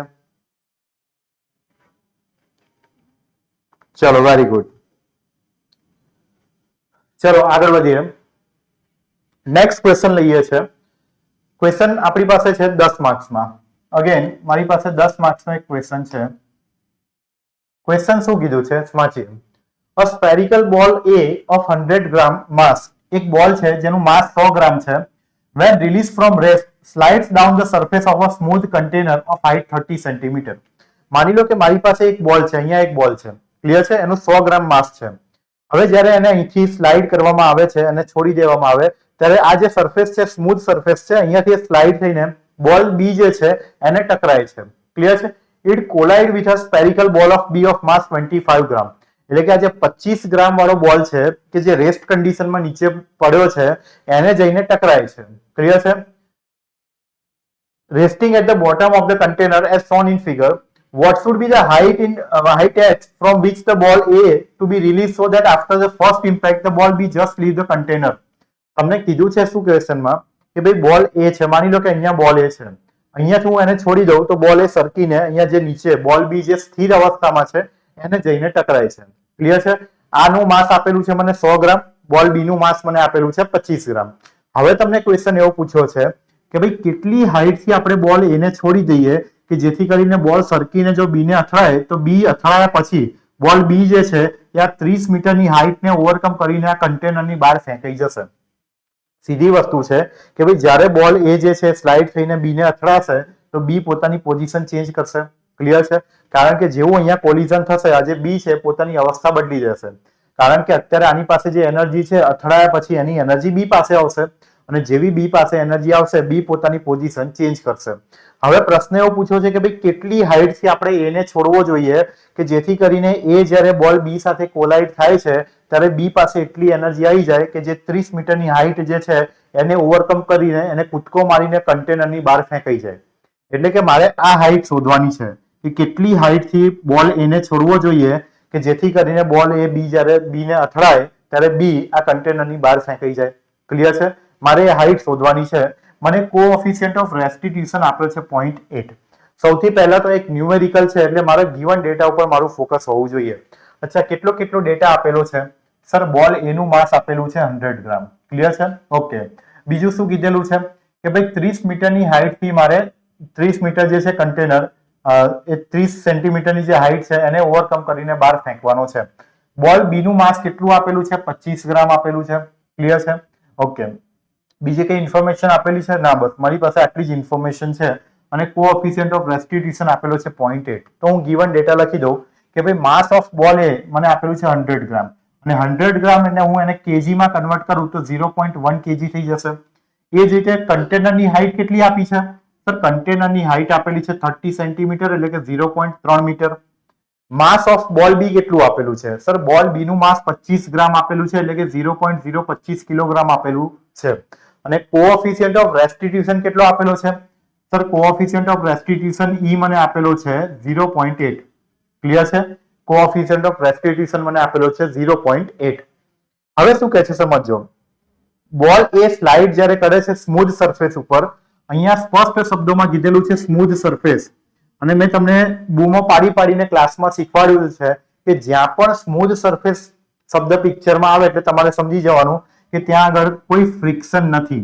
ક્લિયર છે? ત્યાં આગળ ઝીરો ફ્રિક્શન છે. કેવું છે? Zero friction. અને ફ્રિક્શન ઝીરો છે એનો મતલબ શું થાય? તો ફ્રિક્શન ઝીરો નો મતલબ થાય ત્યાં આગળ કોઈ જ એનર્જીનો લોસ થવાનો નથી. ક્લિયર છે? ફ્રિક્શન ઝીરો છે એટલે કે બોલ પાસે જે એનર્જી છે એ ફ્રિક્શનને ઓવરકમ કરવામાં વપરાવાની નથી. એનર્જી લોસ ઝીરો છે. ઓકે. હવે શું કહે છે કે બોલ એ જ્યારે સ્લાઇડ થઈને બોલ બી ને હિટ કરે છે ત્યારે બોલ બી તો ઇનિશિયલી રેસ્ટ કન્ડિશનમાં હતો. ક્લિયર છે? બોલ બી કેવો છે? ઇનિશિયલી બોલ બી રેસ્ટ કન્ડિશનમાં છે. એને આપણે અહીંયાથી ફ્રી ફોલ કરાવીએ છીએ. ફ્રી ફોલ કરાવીએ છીએ એનો મતલબ કે એ અહીંયાથી નીચે સરકે છે. બોલ બી રેસ્ટ કન્ડિશનમાં છે. ક્લિયર છે? અને હવે કરવાનું છે શું? તો કે મારે એક હાઈટ એવી ફાઇન્ડ કરવાની છે. મારે આ h જે છે ને આ હાઈટ એવી ફાઇન્ડ કરવાની છે કે જેટલી જો આ હાઈટ ઉપરથી બોલને નીચે સ્લાઇડ કરાવવામાં આવે તો જેવો બોલ સરકીને અહીંયા આને સાથે કોલિઝનમાં આવશે એટલે કે કોલાઇડ થશે ત્યારે બી જે છે એ બહાર ફેંકાઈ જવો જોઈએ. ક્લિયર છે? એટલે કે અલ્ટિમેટલી મારે આ હાઈટ ફાઇન્ડ કરવાની છે. ઓકે, ચલો જોઈએ. તો સૌથી પહેલા તો હું શું કરીશ તો કે વેલોસિટી ઓફ બોલ એ જસ્ટ બિફોર કોલિઝન એટલે કે કોલિઝન થાય છે એના જસ્ટ એક માઇક્રો સેકન્ડ પહેલા બોલ એની વેલોસિટી કેટલી છે એ મારે ફાઇન્ડ કરવાની થશે. ક્લિયર છે? કઈ વાંધો નહીં. હવે આ એનર્જી આપણે ફાઇન્ડ કઈ રીતે કરીશું? સીધી વસ્તુ છે કે ભાઈ માની લો કે બોલ જ્યારે અહીંયા હતો, માની લો કે અહીંયાથી હું બોલને છોડું છું. બોલ જ્યારે અહીંયા હતો ત્યારે એની પાસે કોઈ કાઇનેટિક એનર્જી ન હતી. બોલની કાઇનેટિક એટલે કે બોલની વેલોસિટી કેટલી હતી? ઝીરો હતી. પણ બોલ ડાટમ લેવલથી એટલે કે ઝીરો લેવલથી અમુક હાઈટ ઉપર હતો. બોલ ઝીરો લેવલથી અમુક હાઈટ ઉપર હોવાના કારણે એની પાસે પોટેન્શિયલ એનર્જી હતી. કાઇનેટિક એનર્જી એની ઝીરો હતી પણ પોટેન્શિયલ એનર્જી એની પાસે હતી. ક્લિયર છે? પછી શું થાય છે કે જેવો હું બોલને અહીંયાથી છોડી દઉં છું બોલ ધીમે ધીમે નીચે આવે છે ગ્રેવિટીના કારણે અને બોલ નીચે આવે છે એટલે શું થાય છે કે હાઈટ ઘટતી જાય છે અને હાઈટ ઘટતી જશે તો સીધી વસ્તુ છે કે ભાઈ એની પોટેન્શિયલ એનર્જી ઘટતી જશે પરંતુ સાથે સાથે કાઇનેટિક એનર્જી વધતી જશે. ક્લિયર છે? કાઇનેટિક એનર્જી કેમ વધતી જશે? સર પહેલા તો કાઇનેટિક એનર્જી ઝીરો હતી પણ બોલ જેમ જેમ નીચે આવતો જાય છે ગ્રેવિટીના કારણે એની કાઇનેટિક એનર્જી વધતી જાય છે. તો અહીંયા થઈ શું રહ્યું છે તો કે સર પોટેન્શિયલ એનર્જી જે છે એનું કન્વર્ઝન થઈ રહ્યું છે કાઇનેટિક એનર્જીમાં. ક્લિયર છે? આપણને ખબર છે કે ભાઈ એનર્જી જે છે એને ક્રિએટ પણ નથી કરી શકાતી એને ડિસ્ટ્રોય પણ નથી કરી શકાતી. ફક્ત એનર્જી એક ફોર્મમાંથી બીજા ફોર્મમાં કન્વર્ટ થાય છે અને એ જ વસ્તુ અહીંયા થઈ રહી છે. એનર્જી શું થઈ રહી છે કે ભાઈ પોટેન્શિયલ એનર્જી જે છે એનું કાઇનેટિક એનર્જીમાં કન્વર્ઝન થઈ રહ્યું છે. પહેલા પોટેન્શિયલ એનર્જી મેક્સિમમ હતી, કાઇનેટિક એનર્જી ઝીરો હતી. અહીંયા પોટેન્શિયલ એનર્જી મેક્સિમમ છે, કાઇનેટિક એનર્જી ઝીરો છે. બોલ જ્યારે અહીંયા અથડાય છે બી બોલ સાથે ત્યારે શું થાય છે તો કે સર એ ઇન્સ્ટન્ટ ઉપર એની જે કાઇનેટિક એનર્જી જે છે એ મેક્સિમમ થઈ જાય છે. હવે બોલ મારો અહીંયાથી નીચે ડાટમ લેવલ ઉપર આવી ગયો છે. ધેટ મીન્સ કે હવે પોટેન્શિયલ એનર્જી એની ઝીરો થઈ ગઈ. એનો મતલબ એવો છે કે જે પોટેન્શિયલ એનર્જી હતી એ કાઇનેટિક એનર્જીમાં કન્વર્ટ થઈ ગઈ. ક્લિયર છે?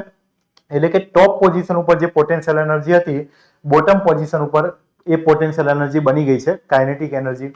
એટલે કે અહીંયા થઈ રહ્યું છે એનર્જીનું કન્ઝર્વેશન. ક્લિયર છે?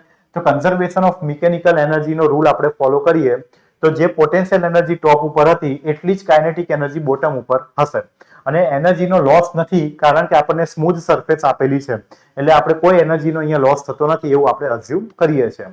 તો કે પોટેન્શિયલ એનર્જી કેટલી હોય? સર mgh જેટલી હોય. ક્લિયર છે? અને બોલ એની વાત ચાલે છે એટલે હું બોલ એનું માસ ma લખું છું તો magh થઈ ગઈ. અચ્છા, એ જ રીતે કાઇનેટિક એનર્જી કેટલી હોય? સર કાઇનેટિક એનર્જી હોય હાફ mv². અહીંયા ઇનિશિયલ વેલોસિટી છે એટલે હું u લખું છું. ક્લિયર છે? અહીંયા હું લખી દઉં કે ભાઈ ઇનિશિયલ વેલ્યુ u જે છે એ ઇન્ડિકેટ કરે છે ઇનિશિયલ વેલોસિટી અને v જે છે એ ઇન્ડિકેટ કરે છે ફાઇનલ વેલોસિટી. ક્લિયર છે? અહીંયા મેં u એટલે લખ્યો છે કે ભાઈ ઇનિશિયલ વેલોસિટી છે એટલા માટે. બોલ એનું માસ હાફ ma u². ક્લિયર છે? અહીંયાથી મારે ફાઇન્ડ શું કરવાનું છે? u. તો પહેલી વસ્તુ તો ma કેન્સલ થઈ જશે તો વધશે શું? Half u² is equals to gh.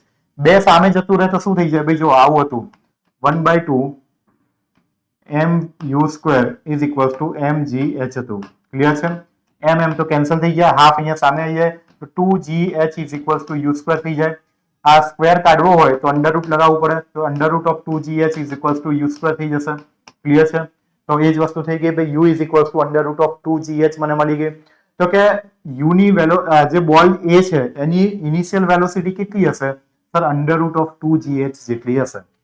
બોલ એ ની ઇનિશિયલ વેલોસિટી √2gh જેટલી હશે. ઓકે, વેલોસિટી ઓફ બોલ બી જસ્ટ બિફોર કોલિઝન. આ જે બોલ બી જે છે, બોલ એ જે છે એ બી ને ટકરાય એ પહેલા બોલ બી ની વેલોસિટી કેટલી હશે? તમે તરત જ કહેશો સર પહેલા તો વેલોસિટી 0 હશે, કેમ કે બોલ બી જે છે એ તો સ્થિર અવસ્થામાં છે, સ્ટેટિક કન્ડિશનમાં છે, રેસ્ટ પોઝિશનમાં છે. એટલે બોલ એ અથડાય એ પહેલા બી ની વેલોસિટી તો 0 હશે. ક્લિયર છે? ઓકે. વેલોસિટી ઓફ બોલ એ જસ્ટ આફ્ટર કોલિઝન, એટલે કે એ બોલ જે છે એ બી ને અથડાય એના પછી એની વેલોસિટી કેટલી થશે? તો કે સર એ તો આપણે ફાઇન્ડ કરવી પડશે. એની વેલોસિટીને હું કહી દઉં VA. ક્લિયર છે? અને વેલોસિટી ઓફ બોલ બી જસ્ટ આફ્ટર કોલિઝન, એટલે કે બોલ એ બી ને જ્યારે અથડાય છે એ પછી બી ની વેલોસિટી કેટલી થઈ જશે? કેમ કે પહેલા તો 0 હતી, હવે વધવાની છે, તો કેટલી વધશે? તો કે એ પણ આપણે ફાઇન્ડ કરવાની છે. એને હું કહી દઉં VB. U મારી ઇનિશિયલ વેલોસિટી, V મારી ફાઇનલ વેલોસિટી. ક્લિયર છે? જોઈએ. તો કે મારી પાસે બીજી એક ટર્મ મને આપેલી છે, કોએફિશિયન્ટ ઓફ રેસ્ટિટ્યુશન, કે જેને હું કહી છું E. E is equals to VB minus VA upon UA minus UB. આ ઇક્વેશન આપણને ખબર છે, આપણે હમણાં જ ભણી ગયા છે ક્લાસમાં. ક્લિયર છે? ઓકે. E ની વેલ્યુ મને આપેલી છે 0.8, VB minus VA. આ બંને મારે ફાઇન્ડ કરવાનું છે. બંનેમાંથી એક પણની વેલ્યુ હજી મારી પાસે નથી. પરંતુ આ UA ની વેલ્યુ મારી પાસે છે. આ UA ની વેલ્યુ આપણે હમણાં ફાઇન્ડ કરી. UA ની વેલ્યુ કેટલી હશે? √2gh જેટલી. તો UA થઈ જશે √2gh, અને UB ની વેલ્યુ પણ મને ખબર છે. UB શું છે? બોલ બી ની ઇનિશિયલ વેલોસિટી કેટલી છે? 0 છે. તો બંનેની વેલ્યુ મેં લખી દીધી. 0.8 is equals to VB minus VA upon √2gh minus 0. Clear છે? ઓકે. તો હવે અહીંયા શું થઈ જશે? 2gh minus 0, તો √2gh ખાલી વધશે. તો આ થઈ ગયું મારું ઇક્વેશન નંબર 1. ક્લિયર છે? This is my equation number 1. આ જ રીતે આપણે સ્ટેપ બાય સ્ટેપ લખવું પડશે. હવે આપણે નેક્સ્ટ ઇક્વેશન તરફ આગળ વધીએ. હવે શું કરીએ છીએ? તો કે એનર્જી રિક્વાયરમેન્ટ ફોર બોલ બી. બોલ બી ને જો અહીંયાથી ઉછળીને આ કન્ટેનરની બહાર જતું રહેવું હશે તો એને કેટલી એનર્જી જોઈશે? ક્લિયર છે? અલ્ટિમેટલી તો આપણે એ જ ફાઇન્ડ કરવાનું છે કે ભાઈ બોલ બી જ્યારે ઉછળીને બહાર ફેંકાય છે તો એની પાસે કેટલી એનર્જી હોવી જોઈએ? કારણ કે જેટલી એનર્જી બોલ એ જોડે હશે એ બધી એનર્જી બોલ બી ને મળશે. હવે બોલ બી ને કેટલી એનર્જી જોઈએ આ ઉછળીને બહાર જવા માટે? જો એ શોધી લઈએ તો આપણને એ પણ ખબર પડી જશે કે ભાઈ એ પાસે જે એનર્જી હતી એ જ બધી બી જોડે જઈ રહી છે. માની લો કે મને એટલી ખબર પડે છે કે ભાઈ બોલ બી ને અહીંયાથી ઉછળીને બહાર જવું હોય તો 100 જૂલ જેટલી એનર્જી જોઈએ. ક્લિયર છે? પણ બોલ બી જોડે એનર્જી આવી ક્યાંથી? તો કે સર બોલ એ આપશે. કારણ કે બોલ બી પાસે તો કોઈ એનર્જી છે જ નહીં, અને આપે છે કોણ? બોલ એ. ક્લિયર છે? તો બોલ બી ને કેટલી એનર્જી જોઈએ છે એ ખબર પડી જાય તો આપણને એ પણ ખબર પડી જશે કે બોલ એ એને એનર્જી આપી કેટલી. ક્લિયર છે? માની લો કે આપણે ફાઇન્ડ કરી લીધું કે 100 જૂલ જોઈશે, એનો મતલબ આપણને એ પણ ખબર પડી જશે કે બોલ એ જે છે એ બોલ બી ને 100 જૂલ જેટલી એનર્જી આપી રહ્યો છે. તો એ જ કામ આપણે કરી રહ્યા છે. આપણે શું જોઈએ છે કે ભાઈ we want ball be to just escape the container, so it must be rise to height 30 centimetre. આપણે જોઈએ છે એવું કામ કે ભાઈ બોલ બી જે છે એ આ કન્ટેનરની બહાર ફેંકાઈ જાય, અને આ કન્ટેનરની બહાર એને ફેંકાવવું હોય તો 30 સેન્ટીમીટર જેટલી હાઇટ એને કૂદવી પડે. ક્લિયર છે? હવે 30 સેન્ટીમીટર જેટલી હાઇટ કૂદવા માટે એને કેટલી એનર્જી જોઈએ એ આપણે ફાઇન્ડ કરવાનું છે. તો સૌપ્રથમ તો આપણે એનર્જી ફાઇન્ડ કરતા પહેલા એની વેલોસિટી ફાઇન્ડ કરી લઈએ. ક્લિયર છે? તો ભાઈ આની પાસે માની લો કે અત્યારે અહીંયા છે. ક્લિયર છે? એટલે કે આની પાસે પોટેન્શિયલ એનર્જી 0 છે. કાઇનેટિક એનર્જી એને મળશે, વેલોસિટી એટલે કે કાઇનેટિક એનર્જી મળશે તો એ ઉપર જશે, અને ઉપર પહોંચ્યા પછી એની કાઇનેટિક એનર્જી 0 થઈ જશે, પોટેન્શિયલ એનર્જી મેક્સિમમ થશે. તો એનર્જી કન્ઝર્વેશન કરીએ તો potential energy, kinetic energy is equal two potential energy. તો કાઇનેટિક એનર્જી કેટલી હોય? Half mv². પોટેન્શિયલ એનર્જી કેટલી હોય? mgh જેટલી. ક્લિયર છે? તો અહીંયાથી mb તો કેન્સલ થઈ જશે, બચશે શું? Half vb² is equal two g into h. Clear છે? તો અહીંયાથી vb કેટલો વધે સર? 2 સામે જતું રહે તો 2gh, અને સ્ક્વેર હટાઈ દો તો √2gh થઈ જાય. ઓકે. હવે 2 ની વેલ્યુ તો 2 જ હોય, g ની વેલ્યુ 9.81 હોય. ક્લિયર છે? અને h ની વેલ્યુ આપણને ખબર છે કે ભાઈ 30 સેન્ટીમીટર આપણે કૂદકો મારવાનો છે. 30 સેન્ટીમીટર એટલે કે 0.3 મીટર જેટલો આપણે કૂદકો મારવાનો છે. તો અહીંયાથી મને VB મળે છે 2.425 મીટર પર સેકન્ડ. આને હું કેલ્સીમાં સોલ્વ કરું તો મને VB એટલે કે વેલોસિટી ઓફ બોલ બી 2.425 મળે છે. અહીંયાથી મને શું ખબર પડી? સર પહેલા તો આની વેલોસિટી 0 હતી. ક્લિયર છે? બોલ એ જેવો આવીને અથડાયો એની તરત જ વેલોસિટી વધીને થઈ ગઈ 2.425 મીટર પર સેકન્ડ. એનો મતલબ કે આ વેલોસિટી આવી ક્યાંથી? તો કે બોલ એ જે છે ને એ આને 2.425 મીટર પર સેકન્ડ જેટલી વેલોસિટી આપી રહ્યો છે. ક્લિયર છે? Next step. હવે આપણે શું કરશું? તો કે સર આપણે છે ને આ વેલ્યુ જે આપણને VB ની વેલ્યુ મળી એ આપણે આ એક નંબરના ઇક્વેશનમાં મૂકી દઈશું, એટલે કે કોએફિશિયન્ટ ઓફ રેસ્ટિટ્યુશન વાળા ઇક્વેશનમાં મૂકી દઈએ. તો VB ની વેલ્યુ અત્યાર સુધી આપણી પાસે નથી, હવે આપણે ફાઇન્ડ કરી દીધી છે, તો અહીંયા મૂકી દઈએ. તો કે 0.8 is equals to 2.425 minus VA upon under root of 2GH. અહીંયાથી મારે h ફાઇન્ડ કરવાનો છે. અલ્ટિમેટલી મારે ફાઇન્ડ કરવાનો છે આ h, એટલે કે આ હાઈટ મારે ફાઇન્ડ કરવાની છે. ક્લિયર છે? હવે આ h ફાઇન્ડ કરવાનો છે તો હું શું કરું કે ભાઈ આ અંડર રૂટ ઓફ 2GH છે ને એને સામે મોકલી દો.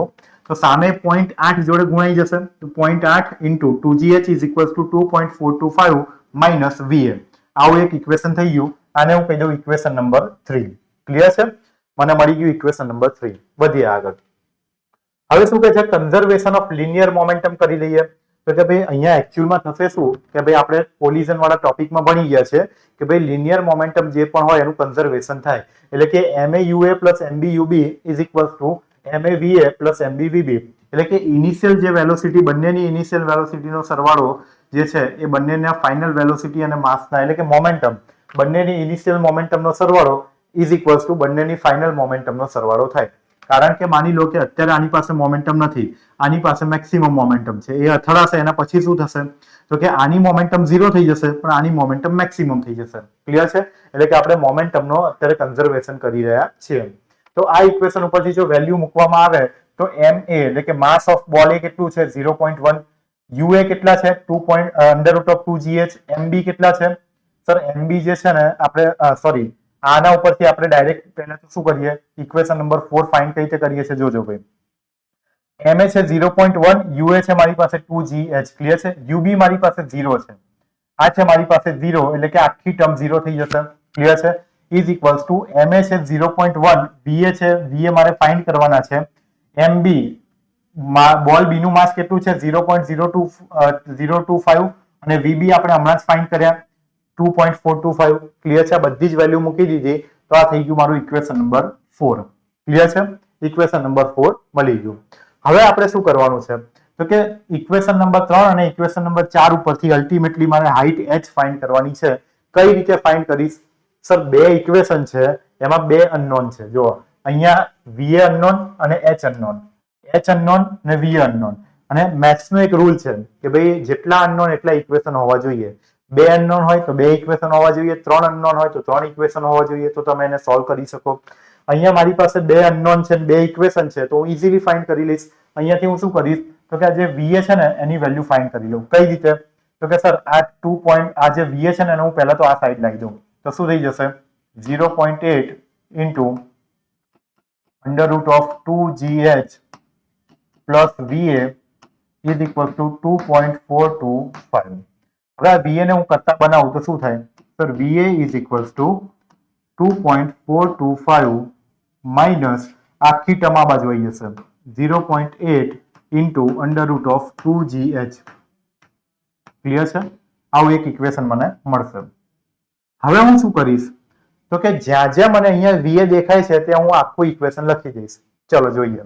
તો કે અહીંયા 0.1 into under root of 2GH is equals to 0.1 into VA ની જગ્યાએ હું લખી દઈશ આ 2.425 minus 0.8 into under root of 2GH plus 0.025 into 2.425. આનું કેલ્સીમાં સાદુરૂપ આપીને આ જે h છે એ h ને જો કરતા બનાવવામાં આવે તો સાદુરૂપ આપ્યા પછી h ને કરતા બનાવ્યા પછી h ની વેલ્યુ મને મળશે 14.47 સેન્ટીમીટર. કેટલી મળશે ભાઈ? h ની વેલ્યુ મને મળશે 14.47 સેન્ટીમીટર. હવે જઈને મારો ફાઇનલ આન્સર મને મળ્યો કે ભાઈ જો 14.47 સેન્ટીમીટર જેટલી હાઈટ થી એને છોડી દેવામાં આવે તો જેવો એ નીચે આવીને બોલ બી ને ટકરાશે, બોલ બી તરત જ ઉછળીને કન્ટેનરની બહાર ફેંકાઈ જશે. ક્લિયર છે? એટલે કે 14.47 સેન્ટીમીટર જેટલી હાઈટ થી હું બોલ એ ને ફેંકીશ તો અથડાયા પછી બોલ બી ને ઉચકીને બહાર ફેંકી જશે. ક્લિયર? તો આ થઈ ગયો મારો 10 માર્કનો ક્વેશ્ચન. આટલી મહેનત કર્યા પછી મને જઈને 10 માર્ક મળે. ક્લિયર છે? ખ્યાલ આવી ગયો બેટા? ચલો કોઈ પણ વિદ્યાર્થીને કોઈ ક્વેશ્ચન કોઈ ક્વેરી હોય તો પૂછી લે. ચલો ક્લિયર છે. નેક્સ્ટ આગળ વધીએ તો કે ભાઈ હવે જઈને મને એક ફાઇનલ વેલ્યુ મળી ગઈ. ક્લિયર. ચલો હવે બીજો એક ક્વેશ્ચન જોઈએ છે કે જે 10 માર્કમાં પૂછેલો છે. અગેન 10 માર્કનો એક ક્વેશ્ચન જોઈએ છે. સોરી 15 માર્કનો ક્વેશ્ચન છે બેટા, નહીં 10 માર્ક, 15 માર્કનો ક્વેશ્ચન છે.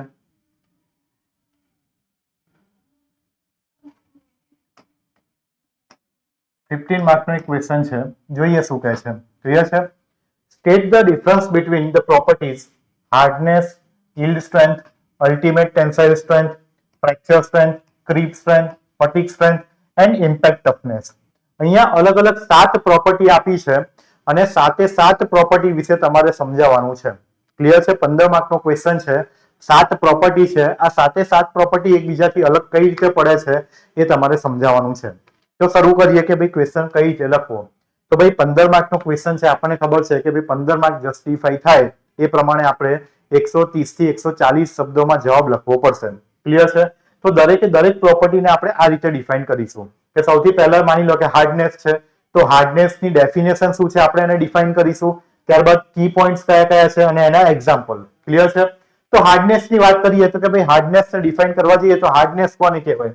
તો એની ડેફિનેશન લખીશું કે ભાઈ hardness is the resistance of a material to deformation, particularly permanent indentation, scratching or abrasion. Hardness કોને કહેવાય તો કે કોઈ પણ મટીરિયલની એબિલિટી છે કે તમારે માની લો કે આ મારી પાસે રિમોટ છે.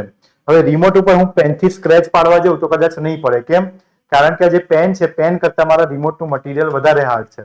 પરંતુ માની લો કે હું કોઈ મેટલનો એક રોડ લાવી દઉં અથવા તો મેટલની કોઈ પટ્ટી લાવું છું અને એ ઘસું છું તો તરત જ અહીંયા સ્ક્રેચ પડી જશે. કેમ? કારણ કે મેટલ કરતા પ્લાસ્ટિક જે છે એની સ્ટ્રેન્થ ઓછી છે, એની હાર્ડનેસ ઓછી છે. ક્લિયર છે. એટલે કે એકચ્યુઅલી હાર્ડનેસ છે શું? તો હાર્ડનેસ એ મટીરિયલની પ્રોપર્ટી છે કે એ પ્રોપર્ટી શું ડિફાઇન કરે છે તો કે ભાઈ હું જે મટીરિયલ છે એ ડિફોર્મેશનને કેટલું રેઝિસ્ટ કરી શકે છે.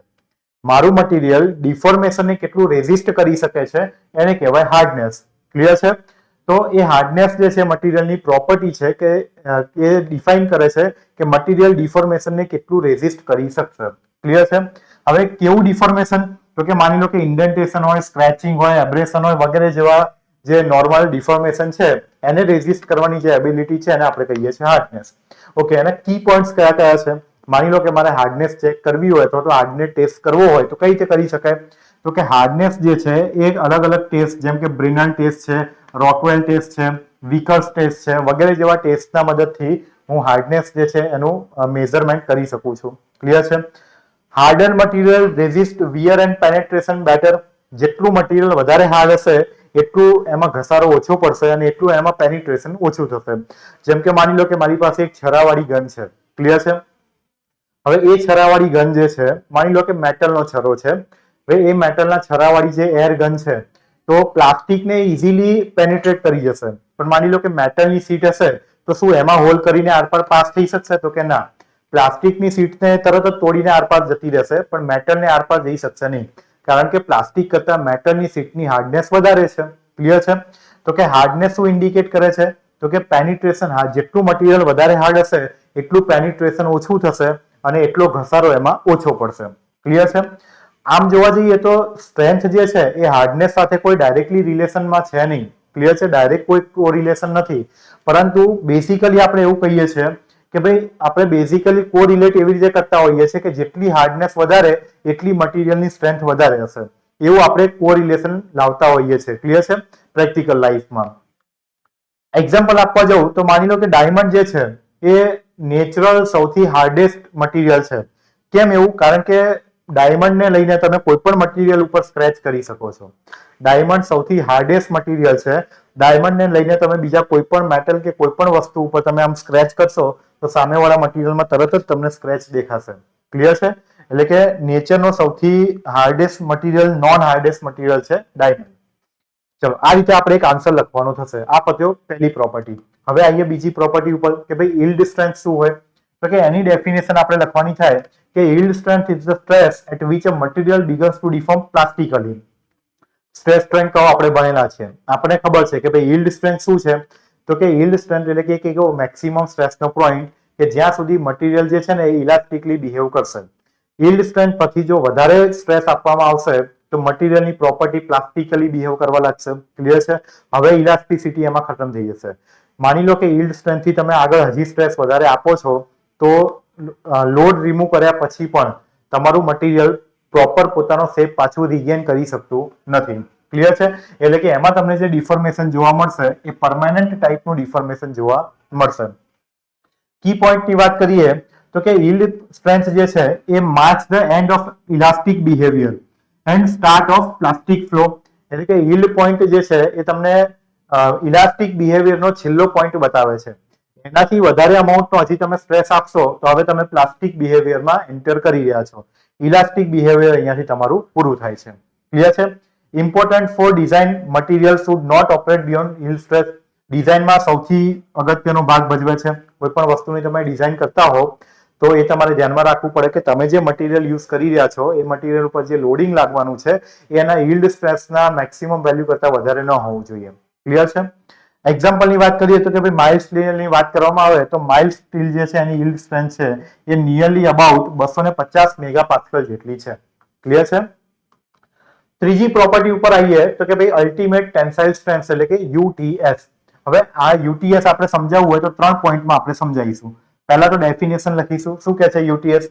UTS is the maximum stress a material can withstand while being stretched or pulled before necking or failure. અચ્છા UTS કોને કહેવાય? માની લો કે કોઈ પણ મટીરિયલને કન્ટિન્યુઅસલી ખેંચવામાં આવે છે તો મટીરિયલ જે છે એ ડિફોર્મ થતું જશે. માની લો કે આ મારી પાસે એક તાર છે. આ તારને હું ખેંચીશ તો જેમ જેમ એની લંબાઈ વધતી જશે એની થિકનેસ ઘટતી જશે અને જેમ જેમ એની થિકનેસ ઘટતી જશે એક પોઈન્ટ એવો આવશે કે મને અહીંયા ફ્રેક્ચર જોવા મળશે. તો જે ફ્રેક્ચર મને અહીંયા જોવા મળે એ પહેલાનો જે સ્ટ્રેસનો અલ્ટિમેટ પોઈન્ટ છે એને હું કહી દઉં છું અલ્ટિમેટ ટેન્સાઇલ સ્ટ્રેન્થ. ક્લિયર છે? એટલે કે મારા મટીરિયલમાં નેકિંગ અથવા તો ફ્રેક્ચરનો પહેલો એવિડન્સ જોવા મળે એ પહેલાની just before that maximum value જે છે એને આપણે કહીએ છીએ યુટીએસ. કી પોઈન્ટની વાત કરીએ તો it indicates the peak point on a stress strain curve. એટલે કે તમે સ્ટ્રેસ સ્ટ્રેન કર્વ જો જોયો હોય તો એનો સૌથી મેઇન પીક પોઈન્ટ જે હોય એ હોય યુટીએસ. ક્લિયર છે? એટલે કે મેક્સિમમ સ્ટ્રેસની જે વેલ્યુ આપે એ પોઈન્ટ હોય આપણો UTS ultimate tensile stress. After UTS point the material start to weaken until its break.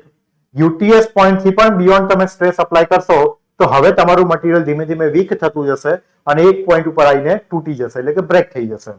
Example સમજાવવાનો પ્રયત્ન કરીએ તો કે માની લો કે સ્ટીલ માટે યુટીએસ જે છે એ 400 થી 550 મેગાપાસ્કલ જેટલો હોય છે. ક્લિયર છે?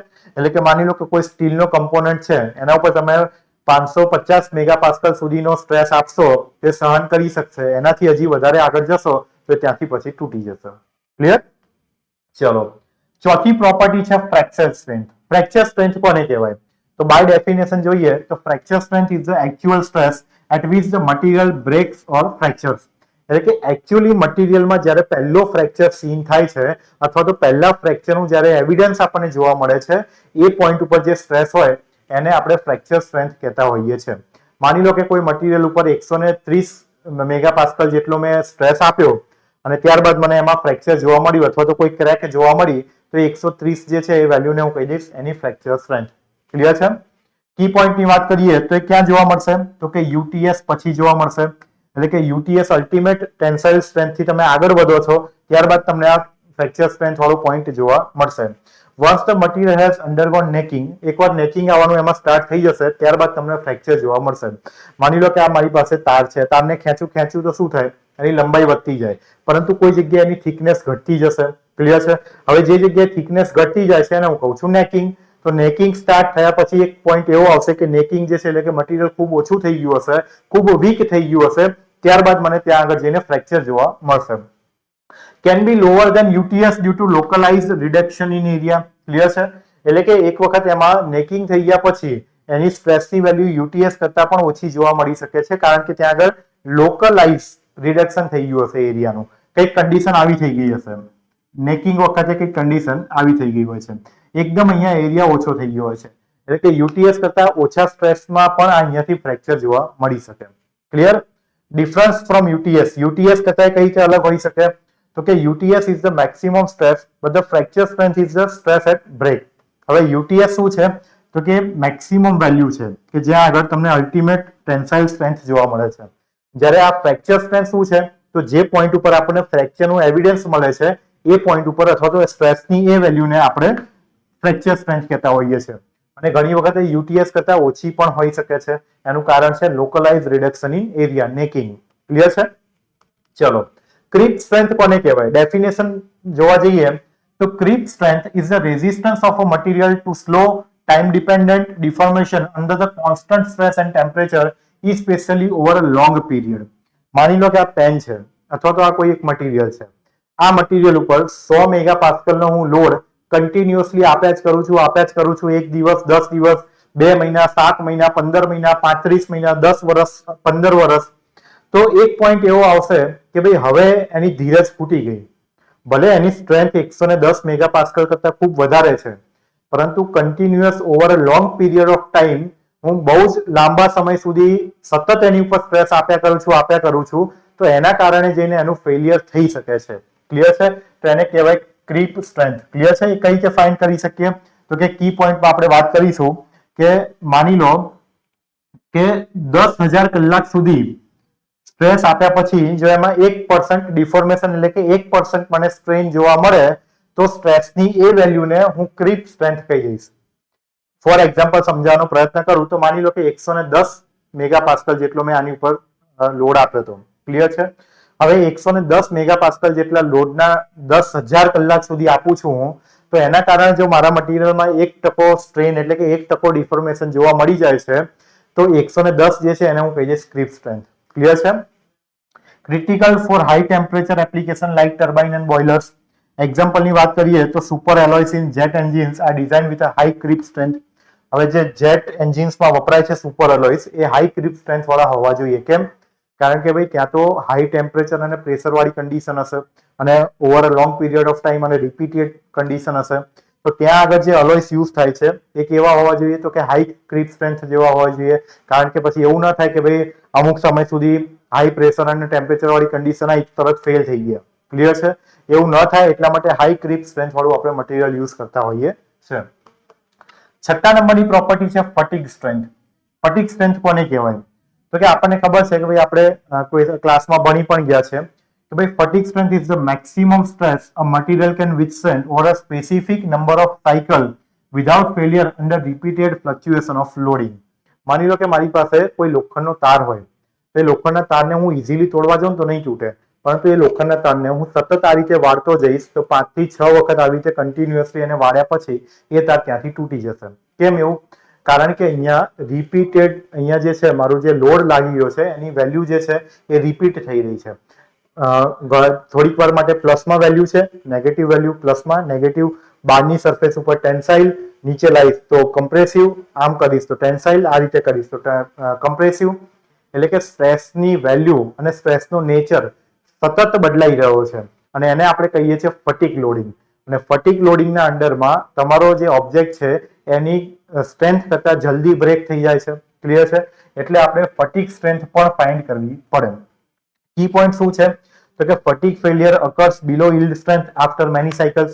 એટલે કે ભલે એની યીલ્ડ સ્ટ્રેન્થ વધારે રહી, પરંતુ જો એની ઉપર ફ્લક્ચ્યુએટિંગ લોડ અપ્લાય કરવામાં આવશે એટલે કે ફટીગ લોડિંગ આપવામાં આવશે તો એની યીલ્ડ સ્ટ્રેન્થ કરતા પહેલા પણ એનું ફ્રેક્ચર થઈ જાય એટલે કે મટીરિયલનું ફેલિયર જોવા મળી શકે છે.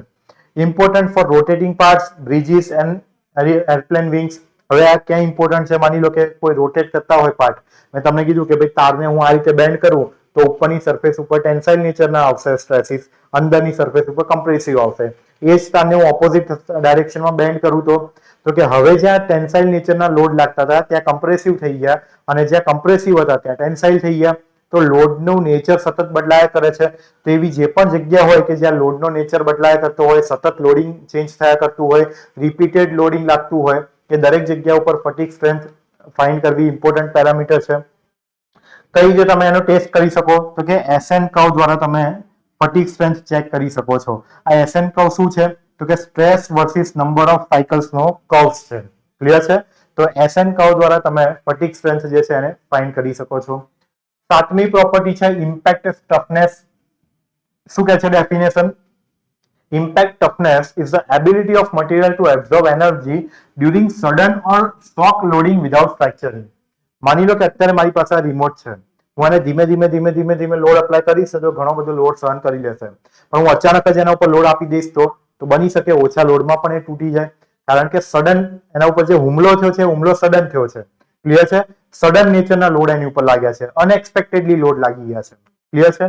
તો એ અનએક્સપેક્ટેડલી જે સડન લોડ સહન કરવાની કેપેસિટી છે એને આપણે કહીએ છીએ ઇમ્પેક્ટ ટફનેસ. ક્લિયર છે? Measure using Charpy Izod impact test. આને તમે કઈ રીતે ટેસ્ટ કરી શકો? તો કે કાર્પી ઓર આઇઝોડ ઇમ્પેક્ટ ટેસ્ટની મદદથી તમે એને ટેસ્ટ કરી શકો છો. Material with high impact toughness resist brittle fracture. Brittle fracture તમારે રોકવું હોય તો તમારે હાઈ ઇમ્પેક્ટ ટફનેસ વાળું મટીરિયલ યુઝ કરવું પડશે. એક્ઝામ્પલની વાત કરીએ તો structural steel has high impact toughness to withstand accidental load. એટલા માટે જ આપણે જે પણ હાઈ લોડ કેરિંગ કોઈ પણ સ્ટ્રક્ચર્સ હોય તો એમાં આપણે સ્ટીલનો યુઝ કરતા હોઈએ છીએ, કારણ કે જે સ્ટ્રક્ચરલ સ્ટીલ છે એની ઇમ્પેક્ટ ટફનેસ ખૂબ વધારે છે, એટલે કે સડન નેચરના જે પણ લોડ છે એને સહન કરવાની શક્તિ એનામાં વધારે છે. ક્લિયર છે? તો આ સાથે 7 પ્રોપર્ટીને આપણે એકદમ વ્યવસ્થિત શબ્દોમાં પિન પોઈન્ટ ઇન્ફોર્મેશન દ્વારા આપણે અહીંયા એને એક્સપ્લેન કરેલી છે. તમે જોઈ શકો છો. ટોટલ 15 માર્ક જોઈતા હોય, આ મારો 15 માર્કનો ક્વેશ્ચન હતો, પણ મારે 15 માર્ક જોઈતા હોય તો મારે 7 પ્રોપર્ટીને આ રીતે સ્ટેપ બાય સ્ટેપ એનો મારે આન્સર કરવો પડે, ત્યારે જઈને હું 15 માર્કનો હકદાર થાઉં છું. ક્લિયર છે? ચલો, તો આશા રાખું છું કે આજે આપણે જે પણ 3 ક્વેશ્ચન સોલ્વ કર્યા એમાં તમને ખ્યાલ આવ્યો હશે અને તમને એ પણ સમજાઈ ગયું હશે કે ભાઈ આન્સર રાઇટિંગ કઈ રીતે કરવું જોઈએ. ક્લિયર છે? તો આ જ રીતે આપણે સ્ટેપ બાય સ્ટેપ અલગ અલગ ચેપ્ટરના અલગ અલગ સબ્જેક્ટના ક્વેશ્ચન સોલ્વ કરતા જઈશું અને અલગ અલગ ટાઈપના એટલે કે ન્યુમેરિકલ પણ સોલ્વ કરીશું, સાથે સાથે થિયોરિટિકલ ક્વેશ્ચન પણ સોલ્વ કરીશું, કે જેથી કરીને તમને આઈડિયા આવી શકે કે ભાઈ ડિસ્ક્રિપ્ટિવ આન્સર રાઇટિંગ કેવી રીતે કરવું જોઈએ, કેટલા માર્કનો ક્વેશ્ચન હોય તો કેટલો ડેટા ઇન્ક્લુડ કરવો જોઈએ. ક્લિયર છે? તો આ દરેક વસ્તુ ઉપર આપણે ફોકસ કરતા કરતા આ રીતે આ સિરીઝને આગળ વધારીશું, એમ તમારું આન્સર રાઇટિંગ જે છે એ મજબૂત થતું જશે, એકદમ તમારું બેટર થતું જશે અને એ લેવલ ઉપર તમે પહોંચશો કે મેક્સિમમ માર્ક તમે ગેઇન કરી શકો. ક્લિયર છે? ચલો, કોઈ પણ વિદ્યાર્થીઓને કોઈ કન્ફ્યુઝન હોય તો મને કમેન્ટ કરીને પૂછી શકે છે. ચલો, કોઈ વિદ્યાર્થીને કોઈ કન્ફ્યુઝન હોય તો કમેન્ટ કરીને પૂછી શકે છે. ઓકે, ક્લિયર છે, વેરી ગુડ. દર્શનભાઈ ક્લિયર છે, Chiragbhai clear, very good. All clear છે ભાઈ, પંકિતભાઈ વેરી ગુડ. ચલો, ખૂબ સરસ. તો આજનો લેક્ચર મિત્રો અહીંયા સુધી આપણે આજના લેક્ચરને થોભાઈએ છીએ. આજના લેક્ચરને અહીંયા આપણે વિરામ આપીએ છીએ. નેક્સ્ટ સેટરડે સન્ડેમાં આપણે ફરીથી આ લેક્ચર સિરીઝને આગળ વધારીશું અને નવા ક્વેશ્ચન સાથે આપણે નવા ફંડામેન્ટલ્સ ભણીશું. સાથે સાથે આપણે એ પણ જોઈશું કે આપણા આન્સર રાઇટિંગને આપણે કઈ રીતે ઇમ્પ્રૂવ કરી શકીએ છીએ. ક્લિયર છે? તો નેક્સ્ટ લેક્ચરમાં નવા ટોપિકમાં નવી એનર્જી સાથે ફરી મળીએ. ત્યાં સુધી જય હિન્દ, જય ભારત, જય જય ગરવી ગુજરાત.